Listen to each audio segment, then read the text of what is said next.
guys! Hope you're having a great day and welcome back to another bookish video. So today's video is actually a collaboration with my friend May Cho. She is a booktuber from Brunei and a wonderful person. If you guys haven't checked out her channel yet, you should definitely do so. I'll put a link to her channel in the description box below. So yeah, anyway, May and I had just finished buddy reading a book, and since we both love children's and middle grade novels, we decided to read A Wrinkle in Time by Madeline L'Engle. So May and I just want to share our thoughts about this book, like what we liked about it, what we did not like about it, and just how the whole buddy reading experience went. So this book is 12 chapters long, and May and I decided that we would stop like every 4 chapters and share what we thought about it so far, like how the story is going for us. I really liked, getting to share my thoughts with someone, and reading her thoughts as well was really good because I got to gain more insight. And now going back to the book. Alright, I mentioned in my past video that I had very high expectations, very high, because people don't stop talking about it. There's a lot of hype going on and you just have this expectation in your mind that, oh, it must be a very good book. But when I read it myself, I was a little bit disappointed. But don't get me wrong, this book really started very well. It started out so good. I was really engaged. I was really into it. And since this book was sci-fi, I was really expecting that it would be entertaining. And yeah, at some points it was, but sadly it didn't really manage to sustain and hold my attention very long. So A Wrinkle in Time is a story about the Murray family. So Mr. and Mrs. Murray, they were both scientists and they had 4 kids. So we have Meg and Charles Wallace and the twins. So the twins, they were, basically normal kids. They got along with everyone. They were famous in school. But with regards to Meg and Charles Wallace, they were different. So in school, they didn't really fit in. And the problem in the story is that their dad just mysteriously disappeared one day, like poof, he was gone. And as the story progressed, Meg, Charles Wallace, and a friend of theirs named Calvin were visited, or rather they met 3 very strange old women, namely Mrs. Who, Mrs. Witch, and Mrs. Whatsit. And towards the end of the book, I clearly had no idea why they were named that way, and I never knew, and eventually I stopped caring. And with the help of these 3 old women, Meg, Calvin, and Charles Wallace embarked on a journey to search for and hopefully rescue Mr. Murray. And in order to do that, they had to time travel. Yes guys, there was a lot of time traveling in this book, and they eventually ended up in this weird evil planet called Camazots. I hope I said that right. In Camazots, like, uniformity was a thing. Everybody acted the same way. Yes, even the rhythm of their movements were the same, and they were controlled by this dark evil thing called It. And in order to rescue Mr. Murray, these kids had to find a way to defeat It. So yeah, that's like the general storyline.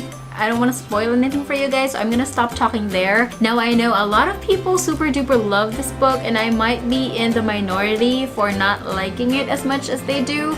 I gave it like a 3 out of 5 stars in Goodreads. I didn't like the dialogue very much, and I feel like the emotion was very inconsistent.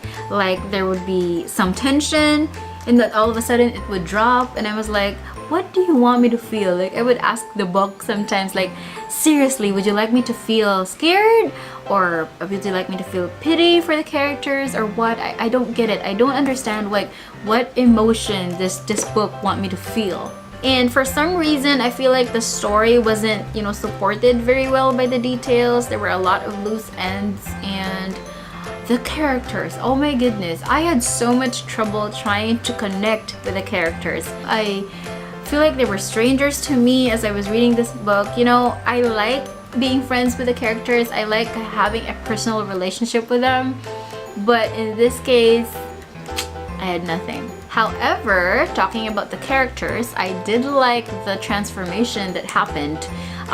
With Meg, for example, there was a point in the story that I super duper hated her. Like, she was annoying. She was always whining and complaining and blaming others for what happened, and I didn't like that. I was like, oh, stop complaining, will you? But in the latter part of the story, good thing she was able to change and redeem herself. So the change in Meg's character was beautiful. I give credit for that. And also with Charles Wallace, he started out as this like confident, innocent, and nice kid, but there was a point in the story that he met his weakness, and it kind of, you know, turned upside down for him. Alright, I think I'm done ranting. Moving forward to what I super duper loved about this book.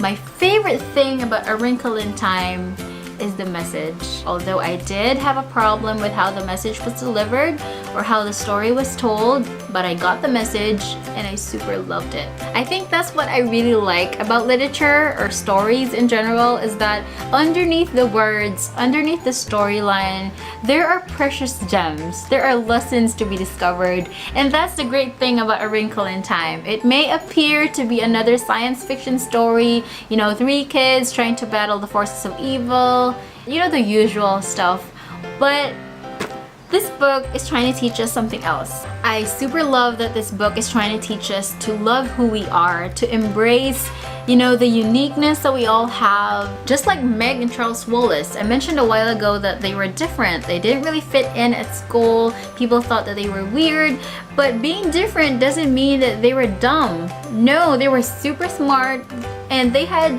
it just turns out that they had different strengths, they had different abilities, and the same with us. We don't have to look like this person to be called beautiful. We don't have to talk like this person to be considered smart. And the planet that I mentioned earlier, you remember Camazotz, where everybody in that planet had to act the same way at the same time, and being different was a crime in that place. The bad guy, It, was forcing Meg and Charles Wallace to give in, to be like other people. He's trying to say that difference is the problem in this world. Diversity is the virus that's basically killing everyone. But the story is telling us that we should not give in. And one more thing, I love that this story taught so much about love.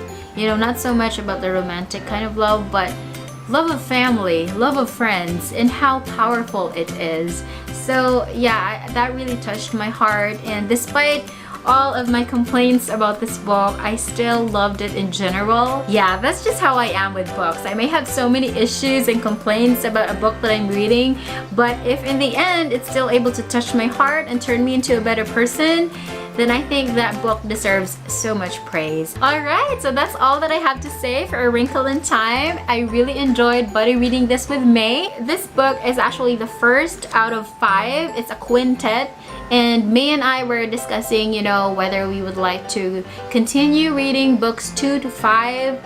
And we both decided that we would just rather go and proceed with other books. By the way, May and I uploaded our videos at the same time, so don't forget to check hers out. I'll put a link to her video in the description box below. And if you're up for a buddy read anytime soon, just let me know. So if you guys have read this book or have seen the movie already, I would love to know what you thought about it. Don't forget to leave a comment below. And if you're new to this channel, don't forget to hit the red subscribe button down there for more bookish videos. So thank you so much guys for watching, and I will see you in my next video. Bye!